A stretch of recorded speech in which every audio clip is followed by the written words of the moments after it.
पुन्हा एकदा तुमचं स्वागत आहे विज्ञानच्या एका नवीन व्हिडिओमध्ये। तर बाळांनो, आपण कालच्या व्हिडिओमध्ये आपण एक नवीन पाठ चालू केलेला आहे की विज्ञान 1 मध्ये तो कोणता होता? गुरुत्वाकर्षणाचा। कोणता होता? गुरुत्वाकर्षणाचा। तर गुरुत्वाकर्षणाचा अभ्यास करत असताना काल तुम्हाला मी त्याच्याबद्दल थोडीशी माहिती, इंट्रोडक्शन, त्याची प्रस्तावना सांगितली की गुरुत्वाकर्षण काय असतं, गुरुत्वाकर्षणाचा नियम काय आहे, गुरुत्वाकर्षण कसा तयार झाला, कोणी लावलं। तर गुरुत्वाकर्षण म्हणजे काय? एक असा बल जो पृथ्वीच्या केंद्राकडे आहे। गुरुत्वाकर्षण म्हणजे काय? एक असा बल जो पृथ्वीच्या केंद्राकडे आहे की पृथ्वी काय करते? प्रत्येक वस्तूला स्वतःकडे आकर्षित करते किंवा आपल्या केंद्राकडे आकर्षित करते। म्हणल्यावर हा बल कुणाकडे आहे? पृथ्वीकडे। कुणाकडे आहे? पृथ्वीकडे। त्याबरोबर आपण दुसऱ्या मुद्द्यामध्ये काल आपण असं बघितलं की पृथ्वीवरच्या प्रत्येक दोन वस्तूमध्ये नाही तर बाहेर खगोलीय वस्तूमध्ये सुद्धा काय म्हणजे अवकाशामध्ये असलेल्या वस्तूमध्ये सुद्धा काय असतो? हा गुरुत्वाकर्षण बल तिथं असतो। हे आपण गेल्या वेळेमध्ये बघितलं। त्याचबरोबर गुरुत्वाकर्षणाचा गुरुत्वाकर्षण हा जो बल होता याचा शोध कोणी लावला आणि कसा लावला हे पण बघितलं। गुरुत्वाकर्षणाचा शोध हा न्यूटनने लावला आणि न्यूटन एका झाडाखाली, सफरचंदाच्या झाडाखाली बसला होता आणि अचानक सफरचंद पडलं आणि सफरचंद पडल्यावर काय केलं त्यानं? त्याच्यामध्ये तो सफरचंद क्षैतिज लंब दिशेने म्हणजे सरळ दिशेनेच का पडलं याचा तो विचार करू लागला आणि कालांतराने त्याला कळालं की तो गुरुत्वाकर्षण बल कार्य करत आहे। त्याला असा प्रश्न पडला की तो सफरचंद होता तो सरळ रेषेत क्षैतिज लंब दिशेतच का पडला? तो क्षैतिज लंब समान दिशेने म्हणजे आडव्या ओळीने का गेला नाही? तो आडव्या ओळीने का गेला नाही? तो सरळ रेषेतच का पडला? याचा विचार तो करू लागला आणि कालांतराने त्याचं उत्तर त्याला मिळालं। त्याला असं समजलं की ते पडणारं सफरचंद आणि पृथ्वीच्या केंद्राची दिशा एकच होती, त्यामुळे काय झालं? ते सरळ रेषेत खाली पडलं। त्यानंतर त्याला असं कळालं की बाबा पृथ्वीच्या प्रत्येक वस्तूवर गुरुत्वाकर्षण बल काय आहे? कार्य करत असतो। आणि त्याबरोबर प्रत्येक किती उंची असू दे, किती हाईट असू दे, प्रत्येक वस्तूवर हा गुरुत्वाकर्षण बल कार्य करतो। तर गुरुत्वाकर्षण बल हा पृथ्वीवरच नाही तर खगोलीय वस्तूमध्ये पण कार्य करतो। जसं ग्रह, तारे, सूर्य, चंद्र, त्यांची कक्षा, त्यांची फिरण्याची दिशा, या सगळ्या गोष्टींवर गुरुत्वाकर्षणाचा बलाचा काय असतो? परिणाम असतो। तर हे गेल्या व्हिडिओमध्ये आपण बघितलेलं आहे। तर या व्हिडिओमध्ये आपण बल व गती यांच्याबद्दल माहिती घेणार आहोत। बल आणि गती।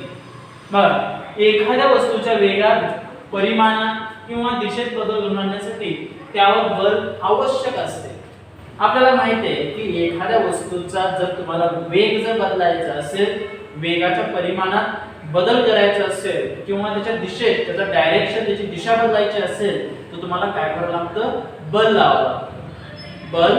लावावा लागतं। आता हा जर पेन आहे, मला थ्रो करायचा आहे, मग मला याच्यावर काय करावं लागतं? बल लावावं लागतं। म्हणजे वेगात बदल करावा लागतो, किती जोरात टाकशील, किती हळू टाकलं याच्या वेगाच्या परिमाणात ते येतं किंवा त्याची दिशा, की तुम्ही सरळ रेषेत टाकणार आहे की या रेषेत टाकणार आहे, या सगळ्या गोष्टी म्हणल्यावर एखाद्या वस्तूच्या वेगात किंवा त्याच्या दिशेत बदल घडवून आणायचा असेल तर अति आवश्यक आहे ते काय आहे? बल। हे काय आहे? बल। तर हा पहिला मुद्दा तुम्हाला समजला असेल। किंवा एखाद्या वस्तूच्या वेगात, परिणामात किंवा दिशेत जर बदल घडवून आणण्यासाठी तुम्हाला त्या वस्तूवर बल प्रयुक्त करणं आवश्यक असतं, हे याच्यावरून समजतं। दुसरा मुद्दा आहे न्यूटनचे गतिविषयक नियम। न्यूटनचे गतिविषयक नियम। इयत्ता 9वीला न्यूटनचे गतिविषयक नियम आपण पाहिले।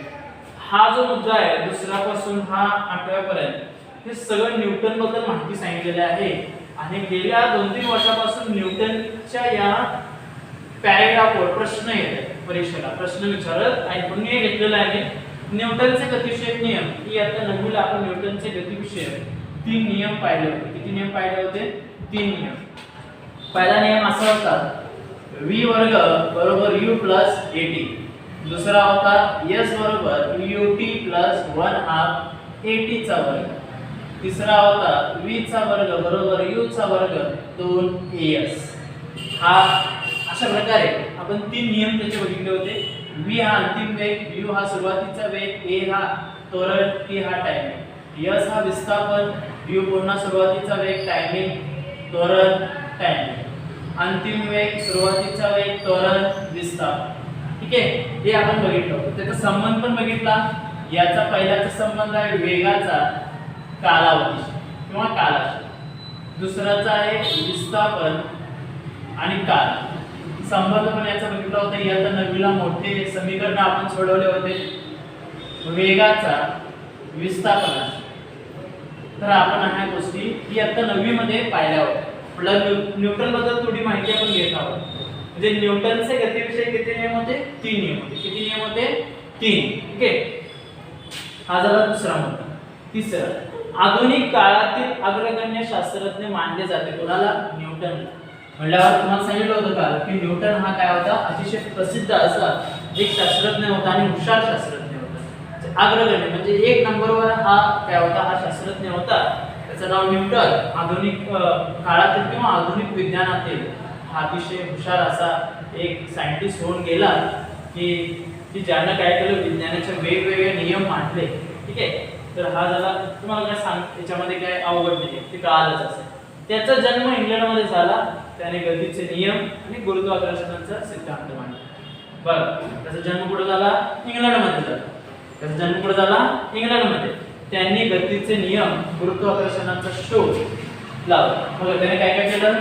गतीचे नियम पण मांडले, जे आपण 3 वरती मी लिहिलेले आहे. गुरुत्वाकर्षणाचा सिद्धांत, जो आता तुम्ही 10वीला बघणार आहे. हे 9वीला बघितले, 10वीला बघणार आहे. हा गुरुत्वाकर्षणाचा सिद्धांत मोस्ट आयएमपी असतो. बोर्डाच्या परीक्षेला मोस्ट आयएमपी असतो गुरुत्वाकर्षणाचा सिद्धांत. आपण केपलरच्या नियमानुसार हा सिद्धांत पाहणार आहोत. मोस्ट आयएमपी आहे, सोपा आहे. ठीक आहे, तर हे गतीचे नियम आणि गुरुत्वाकर्षण सिद्धांत मांडण्यासाठी त्यानं एक पुस्तक लिहिलं. त्याचं नाव होतं प्रिन्सिपिया. त्याचं नाव काय होतं? प्रिन्सिपिया. त्याचं नाव काय होतं? प्रिन्सिपिया हे नावाचं एक पुस्तक त्याने लिहिलं. पुढं त्याआधी केपलरने ग्रहाच्या कक्षेचा अभ्यास करून, आता तुम्हाला मी आता 9वीला सांगितलं होतं की न्यूटन नंतर न्यूटनच्या बाजूचा केपलर नावाचा एक सायंटिस्ट होता. त्याला आता 9वीला सांगितलं होतं केपलरच्या आत्मकथा. ठीक आहे, त्याआधी केपलरने ग्रहाच्या कक्षेचा अभ्यास करून तिचे 3 नियम मांडले होते. जे केपलर नावाचा जो सायंटिस्ट होता त्याने ग्रहाच्या कक्षेचा किंवा ग्रहांच्या गतीचा अभ्यास केला होता आणि त्याचा अभ्यास करून त्याने 3 नियम मांडले होते, जो आपण पुढच्या व्हिडिओमध्ये शिकणार आहोत. म्हणजे जे 3 किती नियम आहेत केपलरचे? केपलरने किती नियम मांडले? 3 नियम. केपलरने किती नियम मांडले? 3. ते पण आपण पुढच्या याच्यामध्ये शिकणार आहोत. तर हे पण केपलरचे 3 नियम मोस्ट आयएमपी असतात बोर्डाच्या परीक्षेत. केपलरचे नियम पण काय असतात? मोस्ट आयएमपी असतात. ठीक आहे, तर हे झालं. आता पुढे 7वा, न्यूटनने गुरुत्वाकर्षणाचा अभ्यास करून ते नियम गणितीय स्वरूपात मांडले. म्हटल्यावर केपलरने जो नियम मांडला होता, केपलरचे जे 3 नियम होते ते न्यूटननं गुरुत्वाकर्षणाचा अभ्यास करून, न्यूटनने काय केलं? गुरुत्वाकर्षणाचा अभ्यास करून केपलरच्या नियमांचा जो उल्लेख होता त्याला कुठलं रूप दिलं? गणितीय स्वरूपात ते मांडले. कुठल्या स्वरूपात मांडले? गणितीय स्वरूपात. म्हटल्यावर हा केपलर फक्त विज्ञानामध्ये जर हुशार नव्हता तर गणितामध्ये पण हा हुशार होता आणि त्यासाठी त्याने गणिताच्या नियमांचा एक नवीन शाखा पण सुरू केली. नवीन शाखेचा पण त्यानं शोध लावला. गणितीय स्वरूपात पण मांडणी केली आणि एक नवीन शाखा पण तयार केली गणितीय स्वरूपात. ठीक आहे, तर हा झाला 7वा मुद्दा. ठीक आहे, पुढं न्यूटन हे परावर्तक दुर्बीण तयार करणारे पहिले शास्त्रज्ञ. म्हणजे न्यूटन हा जो आहे सायंटिस्ट, त्याने काय केलं? न्यूटन हे परावर्तक दुर्बीण, ज्याला रिफ्लॅक्टिंग टेलिस्कोप म्हणतात. परावर्तक दुर्बीण ज्याला रिफ्लॅक्टिंग टेलिस्कोप, जे आता 9वीला लास्ट पार्ट होता बघा रिफ्लॅक्टिंग टेलिस्कोपचा. परावर्तक दुर्बीण जे तुम्ही बघितलं ते कसे कोण तयार केलं होतं? न्यूटननं. तिथं आपण शिकलो होतो की कशा त्या 2 भिंग होत्या, त्या भिंगामध्ये कसा प्रकाश आत येतो, परावर्तक होतात, एकवटतात आणि बाहेर पडतात, ते सगळं आपण पाहिलं होतं. तर न्यूटनने परावर्तक दुर्बीण तयार करणारे खूप शास्त्रज्ञ आहेत. पहिलं परीक्षेला कुठलंही जनरल नॉलेज परीक्षेला विचारतात, पहिलं सायंटिस्ट असणार म्हणजे परावर्तक दुर्बीण तयार करणारा हा कोण आहे? न्यूटन आहे. गणिती नियमाच्या शाखेचा शोध लावला, त्यामुळे त्याने हे आपले गुरुत्वाकर्षणाचे नियम गणितीय स्वरूपात मांडले होते. हे आपण आतापासून शिकलेला आहोत. काल तर हे झालं 8 मुद्दे आपले की न्यूटन बद्दल आणि गती आणि बल बद्दल. काल आता इथे वर्तुळाकार गती आणि अभिकेंद्रीय बल. वर्तुळाकार गती आणि अभिकेंद्रीय बल. इयत्ता 9वीला तुम्ही 2 गतीचे प्रकार पाहिला. वर्तुळाकार गती आणि कोणती गती होती? एक समान गती, नैक समान गती होती की नाही. आता वर्तुळाकार गती तुम्ही शिकलाय इयत्ता 9वीला. काय होतं? एखाद्या वस्तूचे मार्गक्रमण वर्तुळाकार कक्षेत असेल तर त्याला वर्तुळाकार गती म्हणतात. बघा, एखाद्या वस्तूचे मार्गक्रमण कसं पाहिजे? आता बघा, हे घड्याळाचं काठ आहे, हे घड्याळाचे काठ आहे, बरोबर, आणि यांच्यामध्ये हा वर्तुळ आहे. म्हणजे या घड्याळाच्या काट्याचा जो हे आहे मार्गक्रमण कसं आहे? वर्तुळाकार कक्षेत. वर्तुळाकार कक्षेत म्हणजे एखाद्या वस्तूचं मार्गक्रमण वर्तुळाकार कक्षेत असेल त्या वस्तूला वर्तुळाकार गती म्हणतात. मग त्या काट्यांसाठी तिथं बल लागत असेल ना, बल पाहिजे ना. मग बल कशाच्या स्वरूपात असतं? बॅटरीच्या स्वरूपात. जो मागे विद्युत घट असतो त्यामुळे ते फिरत असतं. म्हणजे त्याला बल लागला आणि वस्तू काय झालं? वर्तुळाकार कक्षेत मार्गक्रमण लागली. त्याला बल मिळालं आणि वस्तू काय झाली? वर्तुळाकार कक्षेत मार्गक्रमण लागली, तर त्याला काय म्हणतात? वर्तुळाकार गती. तुम्हाला वर्तुळाकार गतीचे उदाहरण पण सांगितलं होतं मी, की गाडीचं फिरणारं चाक किंवा फॅन, आपला पंखा जो आहे तो वर्तुळाकार कक्षेत फिरत असतो. सर्वात सिंपल उदाहरण घड्याळाच्या काट्याचं उदाहरण आहे की ते वर्तुळाकार कक्षेत फिरत असतात. काल तर हे लक्षात करून घ्या. ठीक आहे, हा झाला पहिला मुद्दा. दुसरा मुद्दा बघा, वर्तुळाकार कक्षेत फिरणाऱ्या कोणत्याही वस्तूवर, आता कशाची बघत आहे आपण व्याख्या? अभिकेंद्रीय बलाची. कशाची व्याख्या बघत आहे? अभिकेंद्रीय बलाची.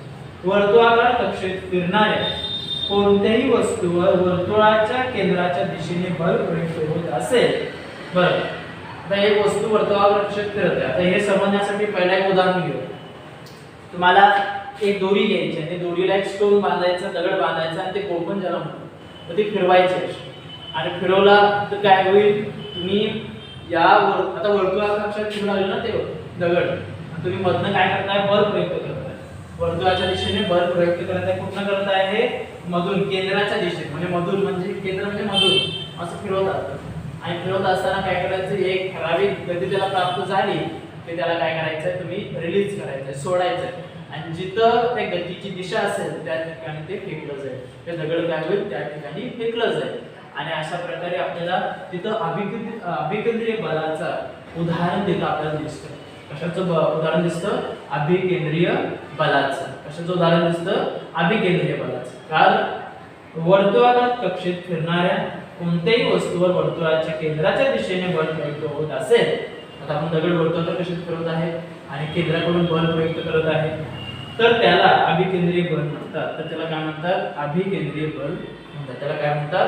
अभिकेंद्रीय बल. कारण हे बल वस्तूच्या केंद्राकडून लावले जाते. हे बल कुठून लावले जातात? वस्तूच्या केंद्राकडून म्हणजे वस्तूच्या मध्यभागापासून. म्हणजे अभिकेंद्रीय बल म्हणजेच काय? वस्तूच्या केंद्राकडून लावलं जाणारं बल. अभिकेंद्रीय बल म्हणजेच काय? वस्तूच्या केंद्रकाकडून लावलं जाणारं बल. त्याला काय म्हणतात? अभिकेंद्रीय बल. त्याला काय म्हणतात? अभिकेंद्रीय बल. कळलं? तर हे लक्षात तुम्ही करून घ्या. का अवघड आहे? जर हे बल लावत असताना वस्तूच्या केंद्रकाकडूनच लावलं जातं. ठीक आहे, तर हे याचं उदाहरण तुम्हाला.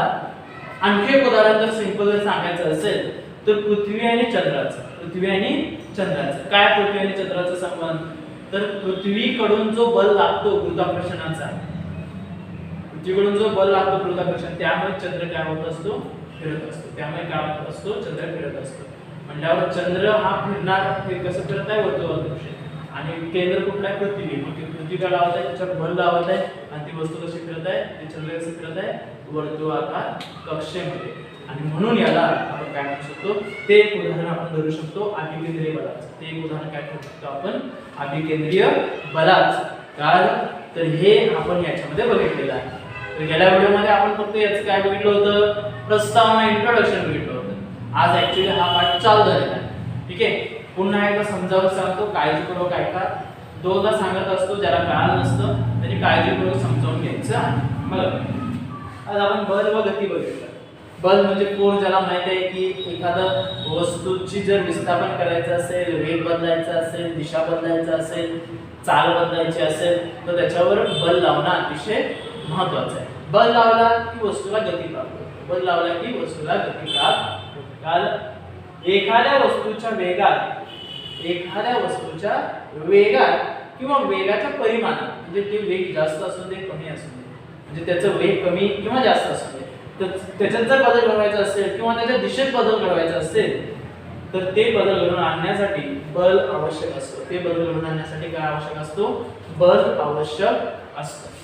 त्यानंतर दुसरा नियम आहे न्यूटनचे गतिविषयक नियम 3 पाहिले आपण. न्यूटनचे गतिविषयक किती नियम आहेत? 3. 1 2 3 तुमच्या समोर इथे दिसतात. ठीक आहे. v बरोबर u + at, v चा वर्ग बरोबर u चा वर्ग + 2 as, त्यानंतर s = ut + 1/2 at चा वर्ग. पहिला हा कशाशी आहे निगडीत? वेग आणि कालाशी. दुसरा हा कशाशी निगडीत? विस्थापन आणि कालाशी. आणि तिसरा कशाशी निगडीत आहे? वेग आणि विस्थापनाशी. ठीक आहे, हे लक्षात ठेवा. तिसरा आहे आधुनिक काळातील अग्रगण्य मानलं जाणारा आणि न्यूटन काय प्रसिद्ध असा एक शास्त्रज्ञ मानले जातात. कारण त्यानं काय केलेलं आहे? गतिविषयक नियम सांगितले, गुरुत्वाकर्षण सिद्धांत मांडला, ध्वनी, ऊर्जा, प्रकाश या प्रत्येक यांच्या नियमामध्ये किंवा यांच्या स्पष्टीकरणामध्ये त्याचं मोलाचं योगदान होतं. त्याचा जन्म इंग्लंडमध्ये झाला. त्याचा जन्म कुठे झाला? इंग्लंडमध्ये. त्याने गतीचे नियम आणि गुरुत्वाकर्षण सिद्धांत मांडला. त्यांना प्रिन्सिपिया हे एक पुस्तक लिहिलं. प्रिन्सिपिया त्याचं एक पुस्तक आहे, त्याच्यामध्ये ह्या सगळ्या गोष्टी त्याने काय केलेल्या आहेत? लिहिलेले आहेत. त्यानंतर पुढं त्याआधी केप्लरने ग्रहाच्या कक्षेची किंवा ग्रहाच्या गतींचा ते कसे मार्गक्रमण करतात याचा अभ्यास केला होता. आणि त्यानंतर हा केप्लर जो आहे त्याने गुरुत्वाकर्षणाचा अभ्यास करून त्याचा जो नियम आहे तो कोणत्या स्वरूपात मांडला? गणिताच्या स्वरूपात, म्हणजे गणितशास्त्राच्या स्वरूपात त्यानं मांडलं. म्हणजे हा न्यूटन हा फक्त विज्ञानामध्ये नाही तर गणितामध्ये पण हुशार होता असे इथं समजतं. ठीक आहे. न्यूटन हे परावर्तक दुर्बीण बनवणारं पहिलं सायंटिस्ट आहे किंवा पहिले शास्त्रज्ञ आहे. परावर्तक दुर्बीण या तर नेहमीला आपण लास्ट प्रकरण बघितला होता. परावर्तक दुर्बीणचं ते बनवणारं हा न्यूटन काय आहे? एक पहिलं सायंटिस्ट आहे जो हा दुर्बीण त्यानं तयार केली. गणिताच्या नियमांचा शाखेचा शोध, त्यांना नवीन गणितशास्त्राचा शोध लावला, शाखेचा शोध लावला. आणि अशा प्रकारे हा एक असा अग्रगण्य आणि असा हुशार हा काय झालेला आहे? सायंटिस्ट आपल्याला विज्ञान जगताला मिळाला होता. ठीक आहे. वर्तुळाकार गती आणि अभिकेंद्रीय बल. एखाद्या वस्तूचे मार्गक्रमण जर वर्तुळाकार कक्षेत असेल तर त्या वस्तूच्या गतीला वर्तुळाकार गती असे म्हणतो. ठीक आहे.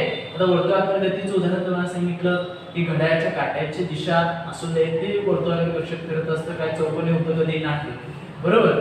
ती वर्तुळाकार कक्षेत असते म्हणजे त्याच्या वस्तूची गती, म्हणजे गाडीचं फिरणारा चाक का वर्तुळ चौकोनी असतं? चाक नाही. फॅन चौकोनी असतो? नाही. ठीक आहे. त्यानंतर हे लक्षात करून घ्या. त्यानंतर अभिकेंद्रीय बलाच एखाद्या वस्तूवर वर्तुळाकार कक्षेत फिरणाऱ्या कोणत्याही वस्तू असेल वर्तुळाकार कक्षेत पाहिजे. फिरणारी कशी पाहिजे? वर्तुळाकार कक्षेत फिरणाऱ्या वर्तुळाच्या केंद्राच्या दिशेने, म्हणजे वर्तुळाकार कक्षेत फिरतोय त्याचा केंद्र जो आहे त्याच्या दिशेने जर बल प्रयुक्त होत असेल तर त्याला अभिकेंद्रीय बल म्हणतात. त्याला काय म्हणतात? अभिकेंद्रीय बल म्हणतात. अभिकेंद्रीय बल वस्तूच्या केंद्रकाकडून लावला जातो. अभिकेंद्र बल वस्तूच्या केंद्रकाकडून लावला जातो किंवा केंद्रकाकडून प्रयुक्त होत असतो. केंद्रकाकडून काय होत असतो? प्रयुक्त होत असतो. हे तुम्ही समजावून घ्या. ठीक आहे. तर हे झालं आजच्या व्हिडिओमध्ये. आजच्या व्हिडिओमध्ये आपण फक्त काय काय बघितलं की बल आणि गती आणि न्यूटनची थोडी माहिती बघितली. त्यानंतर वर्तुळाकार गती आणि अभिकेंद्रीय बल. मस्त आहे. गोष्ट 3 आहे याच्यामध्ये. गुरुत्वाकर्षणाचा सिद्धांत आहे, केप्लरचे 3 नियम आहे आणि हा आहे अभिकेंद्रीय बल. याच्यावर हमखास प्रश्न येतात सारखे. मी जेवढं सांगतो तेवढं परीक्षेला करायचं आहे. गुरुत्वाकर्षणाचा सिद्धांत, केप्लरचे नियम, अभिकेंद्रीय बल. आज व्हिडिओमध्ये 3 अतिशय महत्त्वाचे मोस्ट आहे. अभिकेंद्रीय बल म्हणजे काय त्याचं एक उदाहरण द्या, परीक्षेला विचारतात. त्यानंतर गुरुत्वाकर्षणाचा नियम काय न्यूटनचा ते सिद्ध करा, हे विचारतात. केप्लरचे 3 नियम सांगा, स्पष्ट करा आकृतीसहित.